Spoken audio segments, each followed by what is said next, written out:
I think the construction industry, one of the best things is we're problem solvers. Client comes to us with some crazy problem and we're like, yeah, we can find a way to do this. We're up to that challenge. That's just one of the fun parts of our business is that we're ready to take on challenges. Hey everyone, welcome to Nailed It, a podcast powered by Parker Huggett.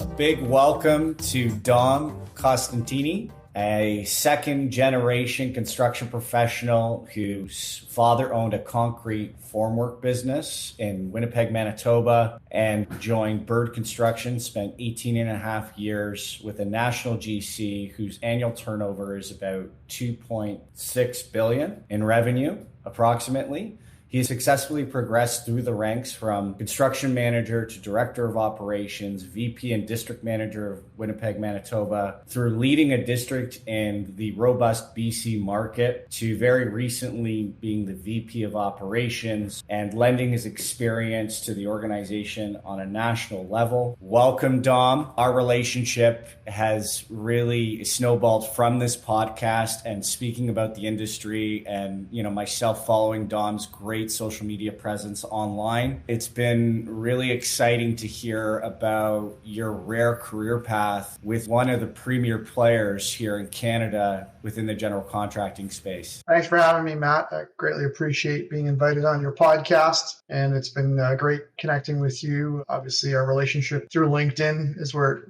we first connected, and greatly appreciate being here. Yeah, no, we're super excited to share your experience and have a discussion around, the industry for the listeners, and hopefully either motivate those who are currently in the construction industry or those thinking about getting into the industry for all the many great reasons we could talk about. So above and beyond my high-level introduction, I didn't want to steal your thunder. If you could tell us about your story and how you've gotten to where you are today. Yeah, absolutely. I'm delighted to share my career path. And to your point, we want to use this as a way to encourage more and more people to join the construction industry because it's an amazing place to be.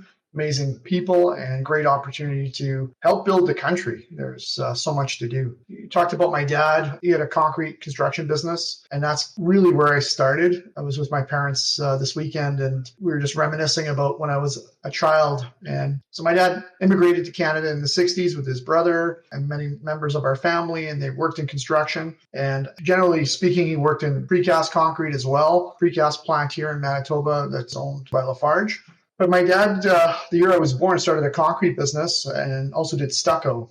This weekend, my parents were sharing that as a kid, my dad was in our basement in our first home. I was maybe a year old. And I fell down the stairs and landed with a hammer in one hand and nails in the other. And that's the year my dad started his concrete company. As a kid, I would always hang out with my dad. My brother and I, we would help deliver flyers. By the time I was 16, I was driving and was pricing, and most of the work was residential work, but the odd commercial project. So I was pricing jobs on the weekends and evenings in the summer. The minute I could drive, my dad would let me do that. And I got to the point where I was pricing probably 1,000 residential projects a summer and booking about one in four for the business. And it was a great experience, an entrepreneurial experience. I figured out all the different things that were important to the business and all the different aspects. And then I was managing the crews at one point. My brother and I took over the business, which I left in 2002. And then in 2003, I joined a firm, Gibraltar Concrete, which is a division of M Builds. And M Builds is in Manitoba and Northwestern Ontario and Alberta, I believe. So I spent a year there, but it was concrete, more commercial work. And I had been a subcontractor to Bird. So I knew some of the people at Bird, had started pricing some smaller projects for them. And in 2004, I decided to apply to a few companies, and Bird gave me an opportunity to join their team as a coordinator. And the biggest thing that they were looking to do was to reintroduce self-performed concrete. Because I had the entrepreneurial experience with my dad running a concrete company and then Gibraltar Concrete, which was more commercial, I joined the team, and it wasn't just me exclusively helping, leading that, but I was helping to build that concrete experience again. And from there, I became a coordinator, a project manager, and then in 2010 moved into a construction manager role, operations management, working closely with the vice president, district manager at the time, and then progressed into until 2016, and I took over the district in Manitoba. Then I went to British Columbia in 2019 and spent a couple of years there. And then I moved back to Manitoba in March 2021, where I was already moved into the new role of VP operations at Bird, where my focus was on special projects, deep energy retrofits, and a variety of other operations and strategic functions, including some national account management. So for 18 and a half years, it's been an incredible experience to go through that journey. I am a red seal concrete finisher, which a lot of people don't know. I didn't know that. And mostly because I had enough hours and there was an apprenticeship program in Manitoba and I challenged the written exam. So I think I was one of the first to be a red seal concrete finisher in the province. Now, that doesn't mean I'm a good concrete finisher, and the concrete finishers I know would probably confirm that, right? Worked with my hands, worked with my mind a lot, solving problems, being part of amazing teams. I've just had so much fun in the industry. And when I started at Bird, it was about $200 million of revenue, and it's grown to the 2022 financials come out early in March, but be close to $3 billion a year in annual revenue as a company, which is incredible to have been part of that journey. And, as you know, I've recently left Bird to explore new adventures in the construction industry. But here we're going to talk about, how we can encourage more people to join the industry and share some good stories. Amazing. Thanks for sharing. And in the interest of the podcast, we call it Nailed It. It's a bit corny, but it's well received and it sticks, especially in the construction development industry. Can you share with the listeners a situation where you've nailed it, also known as having a success with a higher personal situation that's maybe led to a professional positive outcome or other work-related successes? Do you have an experience shared where you really nailed it that sticks out, that has stayed with you throughout your multi-decade career? Yeah, I have so many memories of so many, I would say, positive experiences. And some of them are, I used to say, little base hits like progress, right? And then you accumulate all those base hits and you go, how did we go from A to Z and achieve this objective as a team? And I think about some of the projects I worked on with amazing superintendents and trade partners with what seemed like impossible goals, right? Whether it was schedule or some performance requirement. And so as a project manager, I had quite a few projects that I was able to be involved in over a period of about 5-6 years. And the Winnipeg water treatment plant went through a complete redevelopment, and Bird secured 4 projects there. And I ran 2 projects with a team. And it was my first foray into something, more complex, and dealing with high voltage and standby generators and chemical and sodium hypochlorite and all the process equipment. And so to really have to ramp up my knowledge of those different components, but leveraging the skills and experience of the whole team around me, including from the owner side, to learn. And so it became a really big educational lift for me. And we achieved the project schedule. It was successful from a financial perspective. Relationships were incredible. I still have many friends from that experience and look back as, for me personally, as one of the jumping off points for my future development. And so that's one example from as a project manager, as a leader, or, whether it was operations manager or district manager. I would say the biggest highlight for me is building people and building teams. And I think about my time from 2010 to 2019 in Winnipeg, where I was part of a rebuild. And, it takes about 3 years to change the culture in an organization. And so we made a commitment to do that, working very closely with the vice president and district manager. It was tough. You'd make progress, 2 steps forward, 1 step back. And eventually you cross that threshold where you can see that the culture has shifted, that engagement is where you want it to be with employees, where you can see people that are excited to be at work, are in the right seats, doing what they love to do. And that comes from lots of conversations, like intentional discussions about what's important to you, Matt. Where do you want to be in 3 years? How can we help you? What training? I look back at that time and how hard it was, but I don't remember that difficulty. I think about all the wins and all the fun we had as a complete team. And then the progress that we made with people. And, I still obviously talk to so many people and I see how they started as a coordinator and now they're a project manager on a major project in 4 or 5 years or 6 years, and they're killing it. And people are demanding those people to be on their teams. And that's one of the most rewarding things I've ever experienced, for sure. And when the craft labor side, going back to helping to rebuild the self-perform concrete group, superintendents, typically come from the carpentry trade. And so the more carpenters and the more laborers you have working, the more opportunities for you to progress them up into more senior roles. And eventually they become superintendents and construction managers and maybe vice presidents and district managers. And that has happened. So, that has happened at Bird, where people have come from the field all the way to, leading a team. And to be part of that or witness that is incredible. I just think about so many people that have achieved their career goals.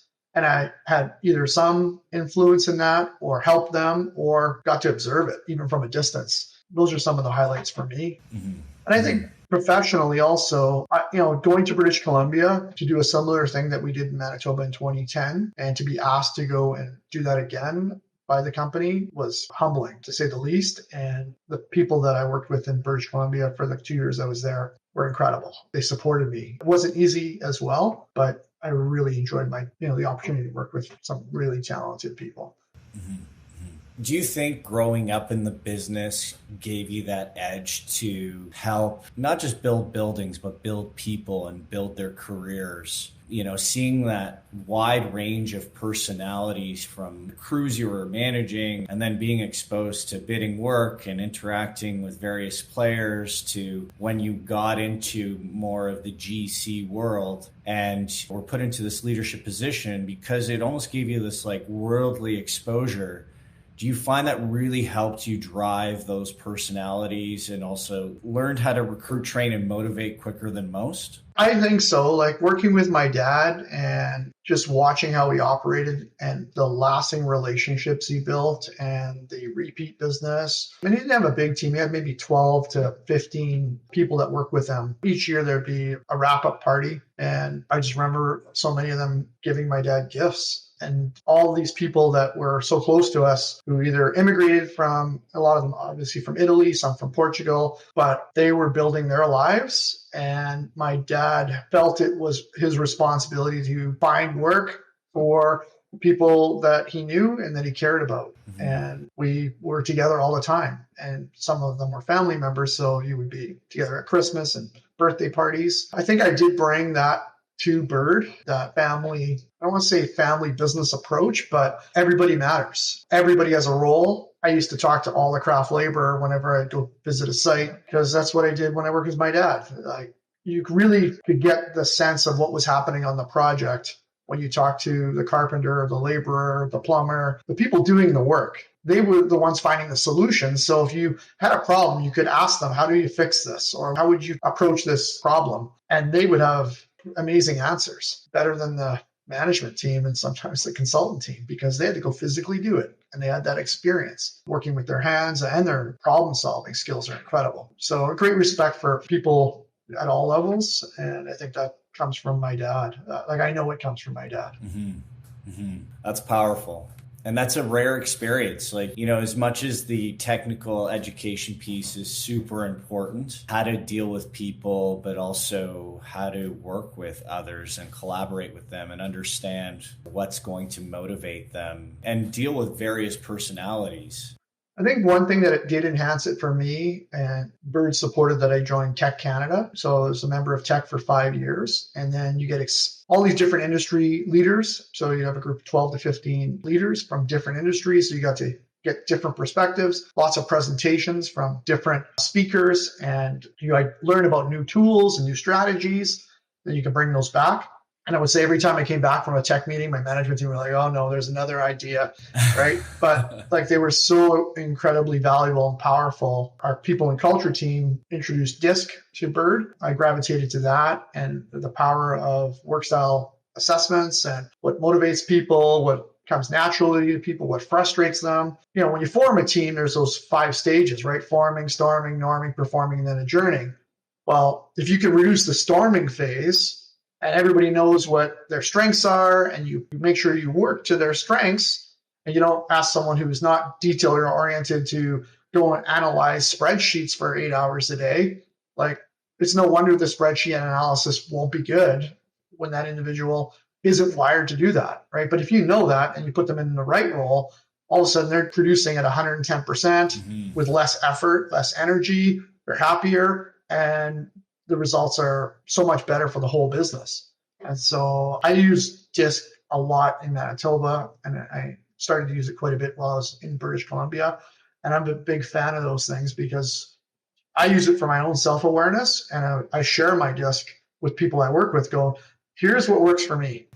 Like, you want the best out of me? Go ahead, use it. Use this information. Eventually, you'll figure it out if we work together, right? Like, as you get to know people, but on projects, you might work with a project team for 18 months, maybe 2 years. Yeah. Well, why would you spend 6 months trying to figure out what somebody's strengths are when you can figure it out in a day? Yeah, I think having that awareness to know where someone's coming from, whether it's their passion, what gets them motivated, what they like, what they dislike. Ultimately, the cause and effect of that will be their results if you understand who they are as a person, or at least use those. I like the psychometric evaluations and tools as just that, a tool, right? To navigate some of the unknowns to set people up for success. So I think that's definitely an innovative approach, in working with teams. If you're willing to put that out there as a leader, it also speaks to your transparency.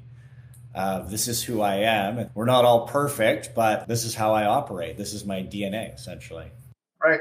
The one thing I observe too, sometimes someone gets typecast into a role. You applied as a coordinator and they moved you into estimating, and they kind of pushed you in that direction, and you're doing okay, but not great, and you're not entirely happy. So then you start looking for a new opportunity somewhere else if you can't find one within the organization. So if you applied at Bird while I was in Manitoba or in British Columbia, we'd say, okay, Matt, we're going to give you a DISC. It takes 20 minutes. It's easy. Find a quiet place, go do it. We get your DISC back and like, Matt should not be an estimator. Yeah, that's true on all levels, by the way.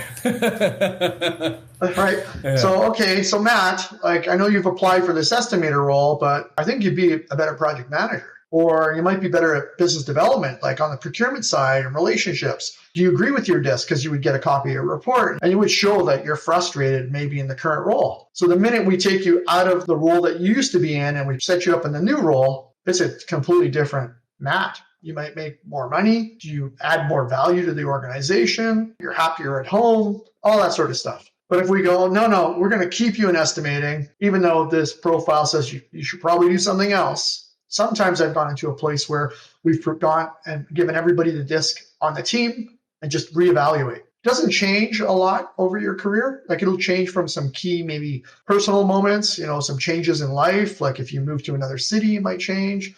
Or if significant family event, it might change, but not a lot. Like, your DISC will stay true. And I've checked my DISC many, many times and it stays true. I love how it opens the door, though, for the conversation of like, this is how I think and I operate and this is how I thrive, right? Because like that level of dialogue just doesn't happen. It's like, let's figure each other out and let's play this game of chess and politic. And if you take down those barriers, you're just ultimately all going to be successful when playing on the same team, right? I think a lot more firms should use that tool. And it's a great retention piece as well, because if you hire someone, from my experience, someone who headhunts candidates, just be honest about it, and looks at individuals who are dissatisfied, to your point, I think that's a real teaching moment. If you have that DISC or psychometric evaluation, or you have that discussion where promises or commitments are made when you hire someone of like, this is the opportunity, here's your career roadmap. If you do this, this will happen. And then you have a review with them and say, hey, what were your expectations when you started? Have we met them?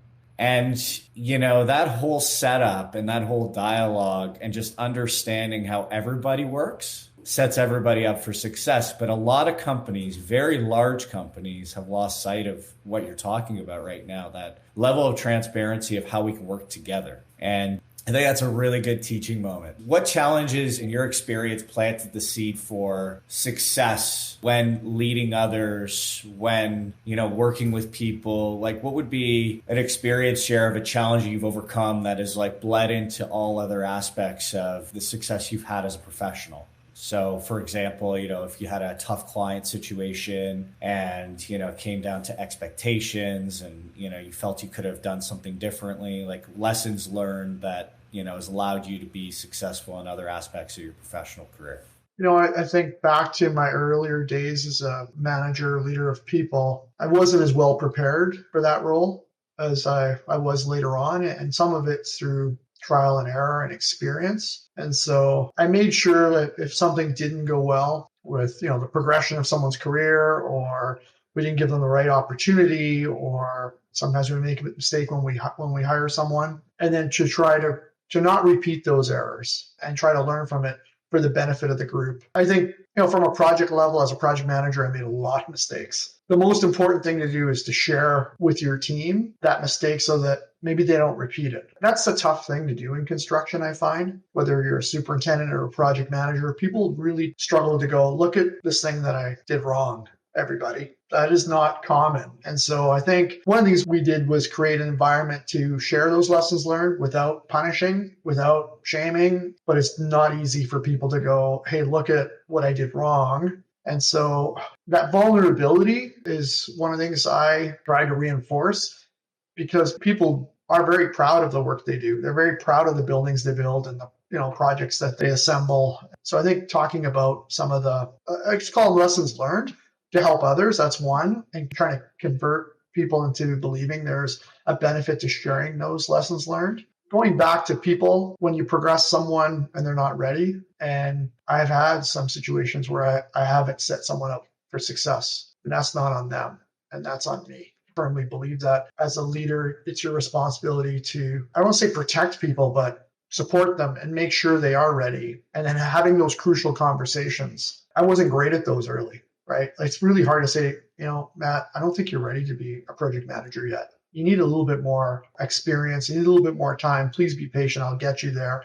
But let's figure out a map to do that. Early days, I look back and go, I wasn't great at that. So we made an intentional effort to do that. That stands out for me, how I could have been better for people earlier, and then how to make a concerted effort to do that. After 18 and a half years, I can count probably dozens of issues on a project, relationship challenges. You ask about clients. Clients can be challenging, but they're spending a lot of money. They're investing a lot of money, and they're looking for results, and they have a business to run or facility to build so they can produce their product and get it on the shelves. So there's pressure for sure. But I think the construction industry, one of the best things is we're problem solvers.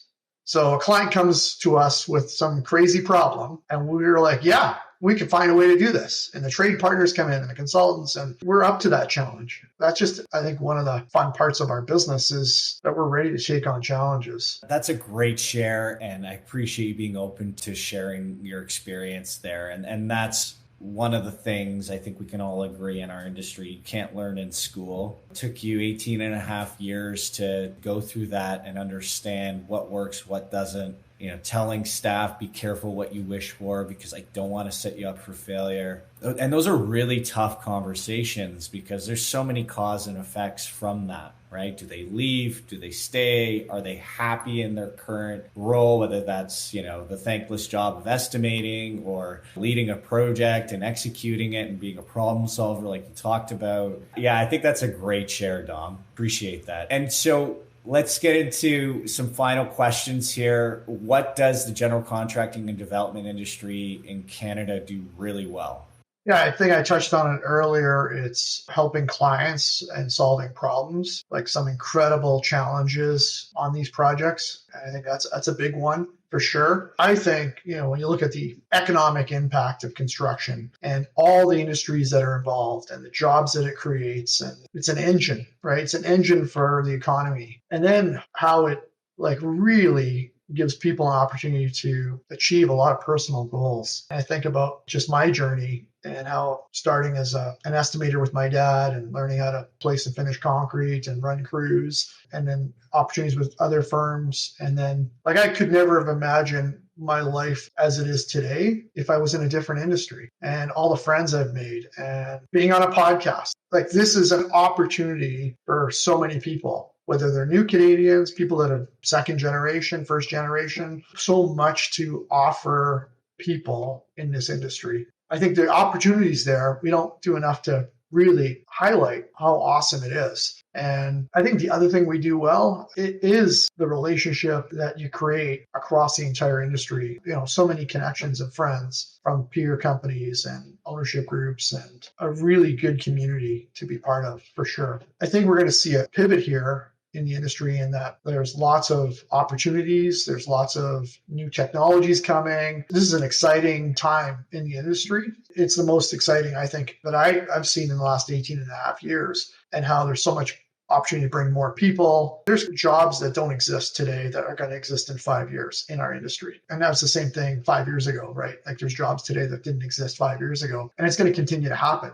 And so we'll be able to add more roles and more levels of responsibility and more opportunity. And so that's an exciting part for sure. Safety has definitely improved in the 18 and a half years that I've been commercial side of the business. And the sharing of resources between organizations and helping each other is incredible. And I'll tell you, during the pandemic, that was a completely new experience for everybody in society, right? And so immediately companies were sharing ideas on how to safely manage their work sites and what they needed to do, and check-ins. Like I got calls from leaders from our peer companies going, hey, is everybody okay on your team? Just supportive. So I think that speaks volumes to the type of people that are in the business, willing to share. And we got a lot of work still to do on the safety front. Absolutely we do, but the progress there has been incredible.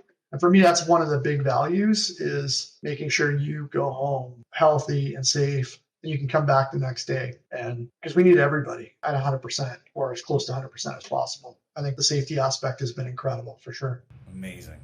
And so you've talked about some of the challenges and things we do really well. And, we also looked at a number of areas of why someone would want to be in the construction development industry. But, I guess getting into it, in your opinion, why should youth strongly consider a career in construction and development? Unfortunately, people aren't looking at it enough. They're going into post-secondary education, not sure what they want to do. And there's opportunities all over the construction industry, and not just with construction companies, but all the ancillary services, professional services, from legal to finance to you name it. Like every industry touches construction. So there's a role for people to be involved in, for sure. If you're looking from an economic perspective, you can make really good money in our industry. And if you want to be part of a team and lead teams or contribute to a team, if you love being part of teams, construction is a great place to be. And then if you want to do tangible things and you want to see your work turn into something you can touch, walk through, experience, there's not much that you can compare to in other industries. Like I walk through buildings and look around, my wife's like, what are you looking at? I'm trying to figure out how they built this. Did they start over here or did they start over there? And that's, incredible. And of course, when you go to other places in the world, I was like, just stop looking at the construction details and stuff like that. But I'm like, not the only one, right? I know that. So for people who go to a place, they go, wow, how did they do this? How did they accomplish this? You're probably a builder in your heart and your mind, and you need to find an opportunity in construction. Even if you have to go backwards for a short period of time. And I'll tell you, when I joined Bird in 2004, I did go backwards from an economic perspective. We had 2 young children. Said to my wife, I wanted to get into general construction company. And so I went backwards. I went backwards for a short period of time. And then it just went forward. And so it's worth the step back for the 1, 2, 3 years, not just the economic side of it, but just the amazing people you get to work with and the problems you get to solve and the fun that you get to have. I don't think there's a more rewarding industry. Right now I'm thinking about what my next career step is. And people have asked me, will I stay in construction? I'm like, I don't know how I don't stay in construction. Yeah. Well, what does the next chapter look like? Yeah, obviously I had an amazing career at Bird, and it was a difficult decision to leave. And, I've got another decade or more, I want to contribute to the industry. And so I felt now was a good time to try to find that next opportunity. And I want to build people, and I want to build teams, and I want to build a business. And so where can I find that opportunity with the right culture, the right values alignment, and to be a significant contributor at a senior level to take a company from A to B to C, and then be able to turn over the keys to my successor. That's kind of what I'm looking for. And so I'm definitely excited about that. We have 2 adult children, so that gives my wife and I a little bit more flexibility in terms of what we want to do professionally as well. They're well on their way going through university and next levels. But yeah, I think for me, it's likely to remain in construction and to continue to build relationships, lasting ones across the country and maybe beyond. So looking forward to the next level, next chapter soon. What an incredible journey, Dom. Thank you so much for making some time today. And it's been an honor having you on the show. And we look forward to hearing about how you're taking over the world here in 2023. Thanks, Matt. Bye for now. Bye.